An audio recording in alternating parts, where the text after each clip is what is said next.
बाहर मिठा खाई आपण मैंने बोर हो जाती कि तेरे चलतु भरपूर प्रोटीन युक्त स्वादिष्ट मिठा बनैबा केवल आपण मानक पई। जय जगन्नाथ। किचन कांति रे आपण मानक अनेक अनेक स्वागत।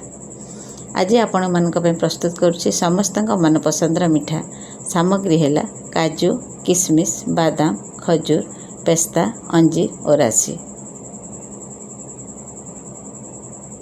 मुझे ड्राई फ्रूट्स नहीं काजू, बादाम, पेस्ता ताकू छोट छोट पीस रे मु काटी देइछि।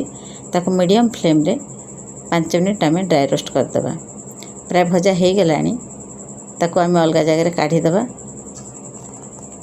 आ मु जो राशि नहीं से राशि को मध्य मीडियम फ्लेम रे 2-3 मिनट भल भाव में भाजी दबा। टिके एतरे फुटी आसीबो आ तार बासना आसीबो आम ताकू अलग जगह को काढ़ी दबा। अंजीर, किशमिश और खजूर जो नहीं ताको आम पेस्ट करदबा। खजूर मंजी काढ़ी दबा। अंजीर को मध्य छोट छोट पीस काटी ताको आम ग्राइंडिंग करदबा। पेस्टा हो जाइए ताको आम अलग गोटे थाली रे काढ़ी दबा। आउ जो आम ड्राई रोस्ट करथिले काजू, बादाम, पेस्ता ताको मिसे भल भाव में गली दबा।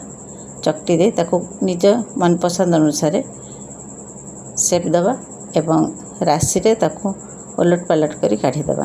आमर प्रस्तुत हो गला प्रोटीन भरा स्वादिष्ट मिठा।